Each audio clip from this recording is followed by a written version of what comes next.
If you're reading this at night, and you're about to go to bed, well, I recommend you delay reading this until tomorrow, preferably when the sun is shining. I can't guarantee that you'll be able to fall asleep after reading this scary list of urban legends.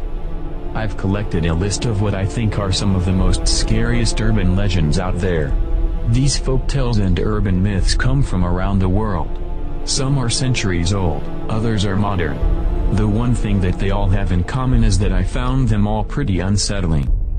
There were a few urban legends that didn't quite make the cut but that we found creepy nonetheless. Number 10. Slitmouthed Woman, Ku Terrace. The legend of the woman with the slit mouth originates from Japan, although it is now also quite a well-known myth in Chinese and Korean culture. It is said that there was once a stunningly beautiful woman who was married to a samurai. The samurai believed her to be adulterous, and in his rage he slit her mouth open from ear to ear and taunted by saying, "Now who's going to think you are beautiful?" This urban myth was first recorded in 1979 in Japan in Nagasaki, and it caused such uproar that police were forced to increase their presence and schools instructed their students to travel in groups. Apparently, the slit-mouthed woman, known in Japanese as Ku Terrace, lurks on the streets in Japan wearing a surgical mask. If you have the bad luck of coming into contact with her, she will ask you a question: "Do you think I'm beautiful?" If you answer yes, she'll rip off her mask and scream, "What about now?" If you answer the second time, no, the legend suggests that you will die a grisly death at the hand of the woman and her oversized pair of scissors. The scariest part is, even if you answer yes the second time, so warped is her mind that she will still slit your mouth open, so that you can be just as pretty as she is. You can't just run away either. If you try to escape, every time you turn around still be standing there, right in front of you. She is said to almost exclusively hunt children, and reports of sightings have occurred not only in Japan. She was sighted once again in South Korea as recently as 2004 wearing a red mask and following children. If you're unfortunate enough to run into her on the way home, you should answer he questions non-committally - "You look alright," or "I think you're average." This kind of answer is said to confuse her, giving you time to get the hell out of there. Number 9. The Slender Man. The legend of Slender Man has been extensively covered on this site already. Nonetheless, it's such a creepy urban legend that I feel compelled to retell it here. The story of the Slender Man first gained notoriety in 2009 as it spread through the internet like wildfire. The Slender Man is an extremely tall, lanky man who wears a black suit. He has deathly thin limbs, and the most terrifying thing about him, he has no face. There are reports that he also has the ability to stretch and bend his arm in supernatural ways, and that his fingers are long, almost like claws, which he uses to scratch at the windows of his unsuspecting victims. It is said that the Slender Man is often found in the woods or forests, and if you're out camping or hiking and it's past sunset, if you turn around you may catch a glimpse of him, standing motionless in the distance behind you. His victims are reportedly all children, and this is somewhat confirmed by the fact that he has been spotted in the background of photos of young children who tend to disappear with no trace just a short time after the time the photo is taken.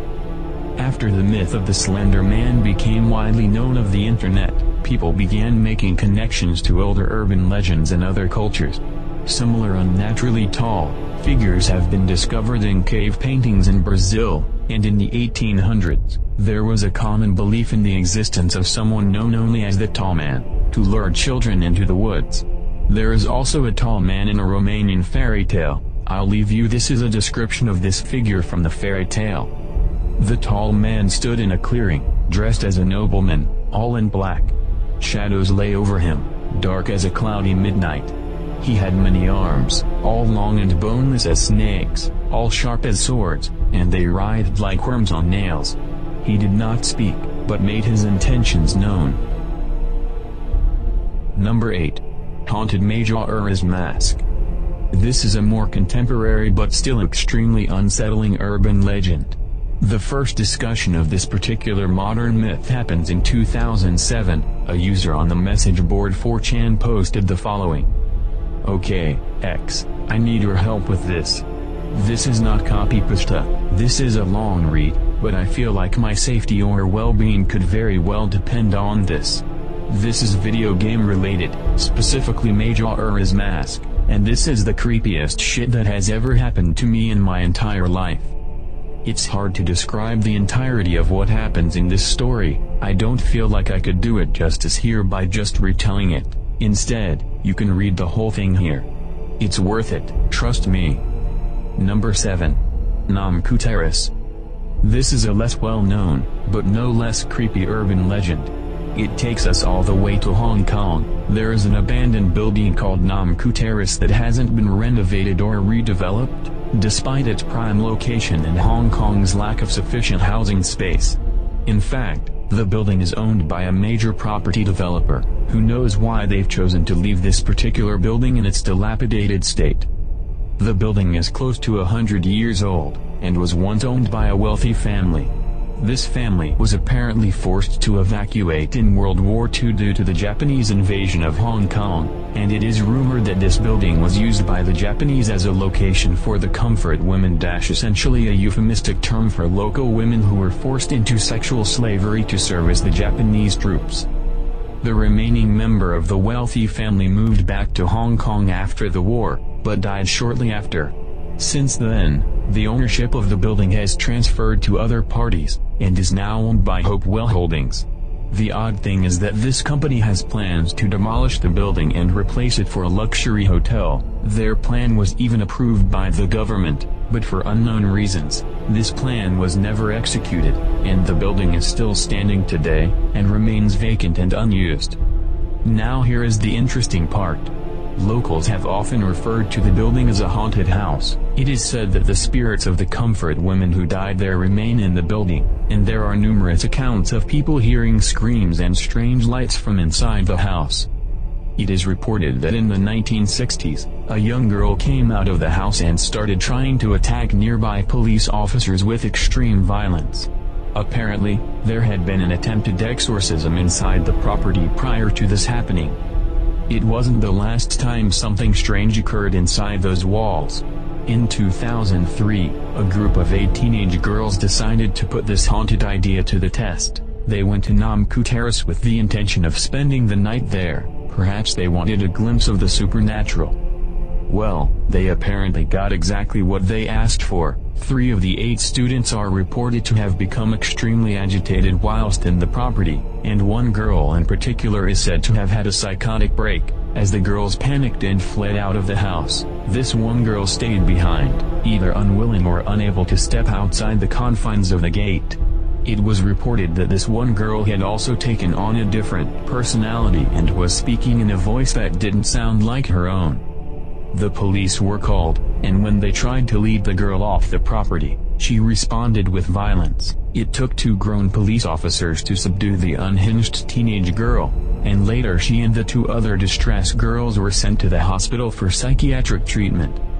Over the years, there have also been a number of boats found inside the house or on the grounds. Apparently as many as 30 suicides have occurred around the location. Some bodies were recovered from the ruins, and some needed to be cut down from trees in the garden.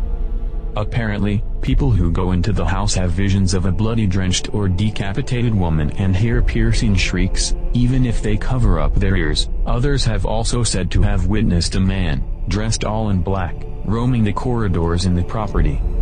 The official stance of the company that owns the property is that they plan to let it stay standing due to its status as a historical building, despite their previous plans for demolishing it.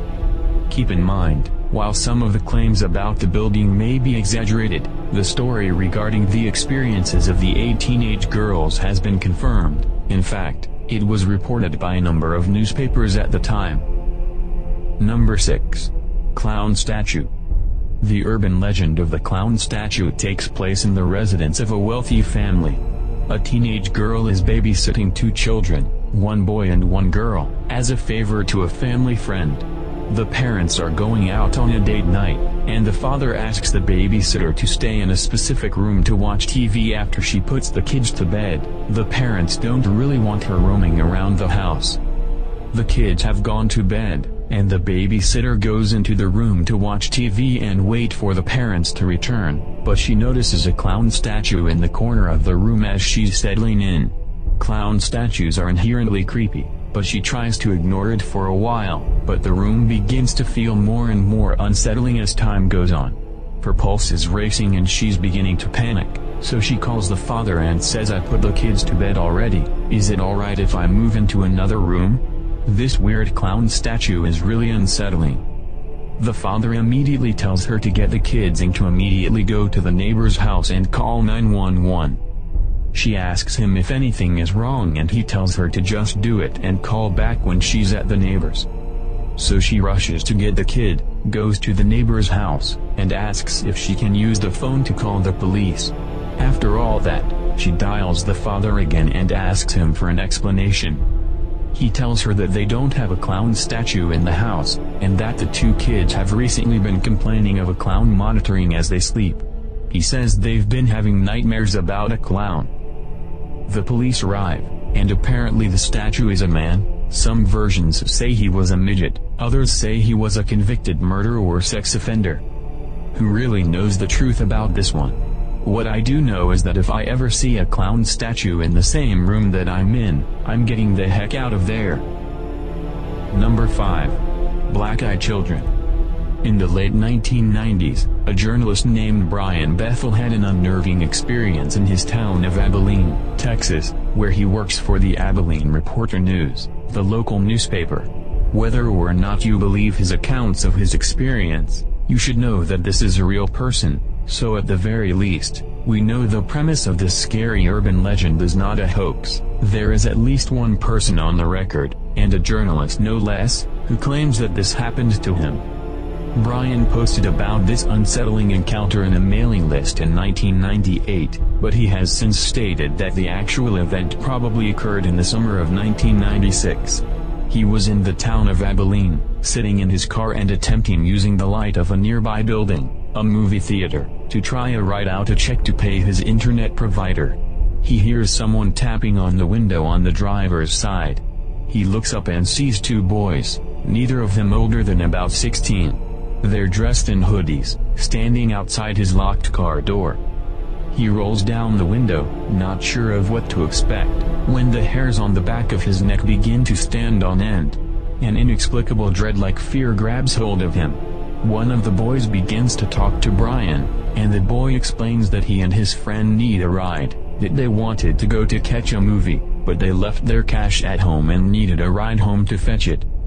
While the conversation seemed innocuous, the paralyzing fear that Brian felt hadn't dispersed. In fact, the pit of dread in his stomach continued to expand. He couldn't understand why he was feeling this way, but he was terribly afraid. As the conversation continued, Brian glanced up at the theater building. He saw that the last movie of the night had already begun. By the time he drove the two boys home and got back to the theater, there wouldn't any movies left for them to see. As Brian thought about this, the older boy, the one was doing all the speaking, started to get more pushy. He was saying that they were just kids, and that it wouldn't take long. He said that it's not like they were armed or anything. This last part only unsettled Brian even more. Despite his fear, he felt his hand strain towards the lock on the car door. When he realized this, he yanked his hand away. He looked up at the boys to see if they had registered his unnaturally hand movements, and that's when he claims his blood ran cold. Both the children had eyes that were fully black as pitch. No iris. No pupil. That's when Brian's panic reached its apex. He muttered an apology, hastily rolled up the window, and drove away with haste. As his car pulled away, the older boy knocked on the window with some force. Brian claims he then said the following: "We can't come in unless you tell us it's okay. Let us in." As Brian hurriedly drove away, he looked back in his rearview mirror. The two boys were gone. Being a journalist, Brian recorded what he saw, which is why the accounts of his experience are so well preserved, even across different sources. After Brian's detailed and thorough recounting of his experience got buzz on the internet, there have many more people coming out of the woodwork who claim to have had similar experiences. Many of them share similarities. It always seems to be groups of two children, though they apparently aren't always two boys. They always seem to asking for help. Some people report that the children knock late at night and ask to use their restrooms. There is even one case of a Marine claiming that he had a similar experience in his barracks. The children also seem to consistently request that they be let inside. Whether it's a car, a house, or a military barracks, it seems they cannot enter where they aren't invited.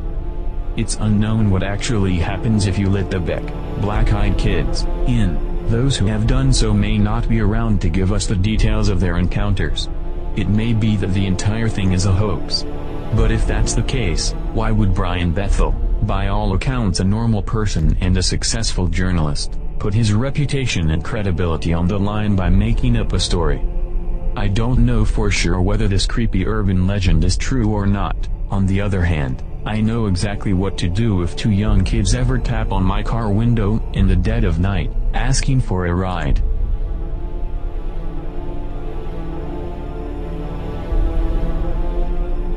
Number 4. The Red Room, Akaihaya. This is another urban legend hailing from Japan, so you can assume all the quoted text was originally in Japanese. It concerns a Japanese pop-up ad and a teenage boy. He hears about an internet ad that supposedly leads to death, and being a fan of horror when he gets home he starts actively looking for this supposedly deadly pop-up, but he's unable to find anything on the subject.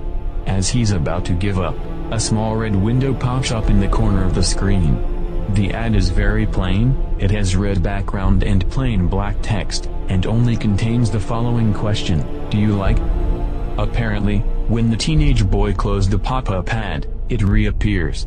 Being tech-savvy, he tried running his antivirus software, but his computer was clean.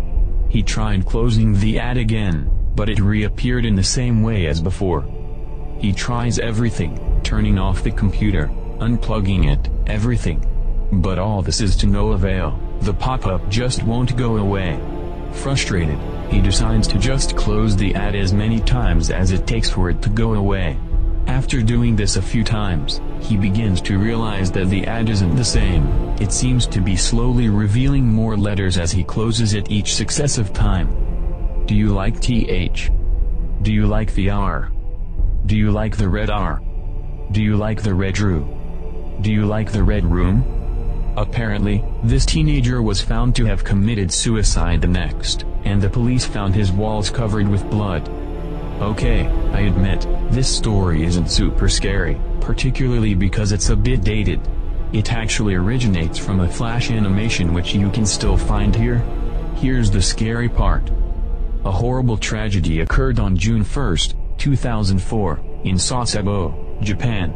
A young girl, nicknamed Nevada-tan by the Japanese online community, brutally murdered an older classmate, named Satomi Mitarai. Satomi was only 12, and Nevada-tan was even younger, only 11. Nevada-tan apparently committed this heinous act because the Satomi had posted an online comment about her, saying she was a goody-goody. The murder itself was barbarous. The two girls were in an empty classroom, and Nevada-tan used a knife to slash her classmate's arms and throat, after which she apparently returned to her own classroom, drenched in the victim's blood. Japan was shocked by this incident, and in particular the community of Sasebo was questioning how an 11-year-old could commit such a terrible crime, particularly since the girl who committed the crime was considered thoroughly normal. After some police investigation, one potential reason was discovered. In Nevada-tan's internet browser, the very first bookmark was the flash video of the Red Room. Number 3. The Bunny Man. This particular creepy folktale originates from Virginia, and while local Virginians are familiar with the story, it is less widely known in other parts of the U.S. In 1904, a local mental asylum was shut down due to public outrage. Nobody wanted to live near the asylum, and this damaged the reputation of the nearby area and hurt the local economy. The government made arrangements to have the patients in the asylum transferred, but the transfer bus crashed, and some of the inmates managed to escape into the forest, while others died at the scene. As the authorities acted quickly, tracking down all of the escaped patients except for two, Marcus Loster and Douglas Griffin. As the search continued, the locals who lived in the area began to find the carcasses of rabbits on the ground and hanging from trees. These rabbits were skinned, and some of them seemed to have been partially consumed by whoever killed them. The authorities eventually tracked down Marcus Loster, or what was left of him. The corpse of Loster was found in similar condition to the rabbits, hanging from a tree at the entrance of a tunnel under a bridge. The police eventually did track down the killer, but he was hit by an oncoming train as he tried to escape the authorities. The killer was the other missing inmate, Douglas Griffin, and it was eventually revealed that he had been committed into the mental asylum because he had killed his own wife and children on Easter Sunday. The bridge was nicknamed the Bunny Man Bridge by locals, and the name persists today. This is another urban legend that becomes creepier as you read around the subject. The bridge in question, actually called the Colchester Overpass, is still referred to as the Bunny Man Bridge by locals, and for a good reason. If there weren't any continued reports of strange activity in and around the overpass, it is unlikely the original story would have survived this long. In 1970, there were reports of Virginians coming across a violent and aggressive man dressed in a bunny costume and wielding an axe. There were numerous reports of this occurring both before and after Halloween in 1970. Throughout the years, there have been a number of reported sightings of this strange, axe-wielding man in a bunny costume in Virginia, and apparently there have been sightings as far away as Washington, D.C. Number 2. The Smiling Man. The story of the Smiling Man is quite an unsettling one. This modern urban legend surfaced on the web about 2 years ago. The first sighting was posted on Reddit by a, presumably, young man whose name we don't know. This reportedly happened in 2011, and is a basic recounting of this young man's experience. In his account of the story, the young man states that at the time he was living in a major metropolitan city. It seems that it is now known that the city in question is Seattle. He describes himself as a night owl and says that he had gotten into the habit of frequently taking walks at night to pass the time and to clear his head. He had done this for close to 4 years and never had an issue, not even in the twilight hours. This is despite the fact that he lived in a major city. The encounter happened on a quiet night, and the street that the young man was walking on was basically devoid of cars and other people. He had already been out walking for some time, so he decided it was about time to turn around and start heading home. It was as he was turning around when he first saw a silhouette of a stranger who appeared to be dancing. More specifically, he looked like he was waltzing. At the same time, he was slowly edging his way towards the younger man. Every 3 or 4 steps of the stranger's dance was punctuated with one step towards the storyteller. The young man decided that the stranger was probably drunk, and he gave the drunk stranger a wide berth and moved to the very edge of the sidewalk to avoid any interaction. As the stranger's silhouette became more and more visible in the dim city streets, the young man realized that this odd stranger was actually moving very gracefully, almost like a trained dancer, and was unlikely to be inebriated. He noted that the stranger was unusually tall and lanky, and was wearing a faded suit. As this tall stranger came closer still, he stepped under a street lamp and the young man finally caught a proper glimpse of his face. His head was tilted backwards, his eyes were wide open, looking upwards at the sky, and he had an unnaturally large, cartoonish grin on his face. The young man, clearly, and very understandably, unsettled by this odd stranger, decided to cross the street to avoid getting too close to this clearly deranged man. He crosses the street, and when he gets to the other side, he takes a glance back and finds the stranger gone. For a moment, the young man is relieved, but he spots the stranger again out of the corner of his eye, on the other side of the street, directly opposite him, with the same expression, eyes wide open, head tilted upwards, ghoulish smile on his face. The young man starts to panic. He starts walking at a brisk pace, all the while keeping his eyes on the stranger, who doesn't move from the spot that he's standing. Our storyteller glances forward only momentarily to get his bearings, and when he looks behind him again, he sees that the smiling man is looking straight at him from a crouch. The two of them are now on the same side of the street again. The young man is shocked in how fast the smiling man seems to move. He stands there in shock, and the smiling man starts to tiptoe, with large steps, like the ones cartoon characters do when they're trying to sneak around, except in this case, the stranger is moving fast. For whatever reason, the storyteller doesn't just GTFO- he stands there, and tries to scare the smiling man off by swearing at him. But apparently he was so tense that barely any sound escaped his throat. The smiling man at this point is a half a block away from the storyteller, still smiling and half gazing at the sky with his head tilted backwards. At this point, he slowly turned around, and started dancing away, moving in the same way as he was before. The young man watched him intently as he faded in the distance.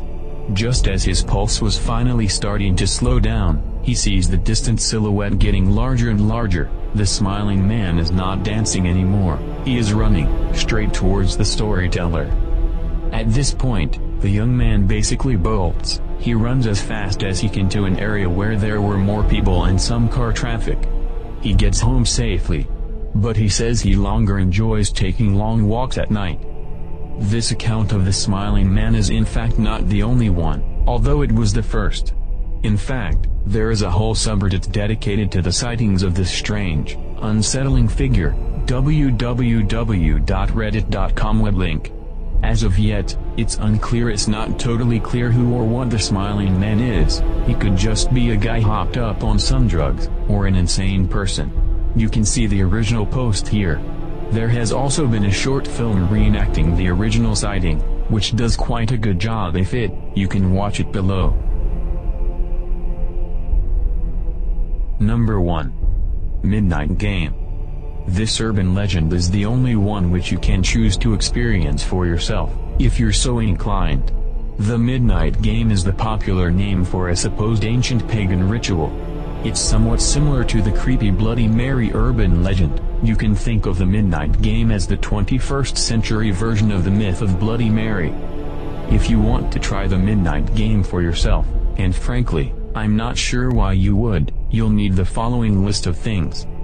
A candle. A location with a wooden door. A few drops of your own blood. A blank piece of paper. A lighter, or a box of matches. Salt, extremely important. If you are planning to do this with other people, each person needs their own set of these items. I honestly don't recommend that you go ahead with trying this. The rumors surrounding this particular, very scary urban legend suggest that this game could very well be lethal, and can also cause permanent psychological damage for those who get out of it physically unscathed. Again, we highly recommend that you don't actually do any of these steps. It makes for an interesting read, but frankly it's not worth the risk. To play the Midnight Game, you need to follow these steps. It must be exactly 12 a.m. in your location when you start this ritual, otherwise nothing will happen. Write your full name, including your middle name, if you have one, on the blank piece of paper, and also put 1 drop of your blood on the paper and let the blood soak all the way through. Turn all of the lights in your location off. Go to the wooden door, and put the piece of paper in front of the door. Light the candle with a match, lighter, and place that on top of the paper. Knock on the wooden door exactly 22 times. The 22nd knock must occur while it's still 12 a.m., meaning you must complete all of the steps in less than a minute. Open the door, blow out the candle, and close the door again. Once the door is closed, you need to relight the candle as quickly as you can. The Midnight Game has begun, and you have let the Midnight Man into the room. Your only focus now should be to survive the presence of the Midnight Man. Make sure you keep the candle with you at all times. When it goes out, it means that the Midnight Man is near. In this situation you have about 10 seconds to relight the candle. You should be moving at all times throughout the game. You'll be able to feel the presence of the man when he's close. You'll start feeling cold, the candle will go out, and you might also hear whisperings or see a black silhouette. Important, if your candle goes out, and you fail to rekindle it within 10 seconds, you need to scatter a circle of salt around yourself. The game ends at 3:33 a.m. If you failed to relight your candle and you failed with assault, the common belief is that you will have vivid hallucinations of your deepest and darkest fears, hallucinations which you may never recover from. At 3:33 a.m., the Midnight Man will leave, after which you will be safe. Do not do any of the following things while you're playing the Midnight game. Turn on the lights. Use a flashlight. Go to sleep. Use another person's blood for your game. Substitute the candle with anything else, e.g. a lighter. Provoke the Midnight Man. Please note, if you invite the Midnight Man into your life, it's suggested that it never really goes away. That's the legend of the Midnight game. Who knows whether it's a hoax or not? All I would say is that I definitely would not tempt fate by trying these steps.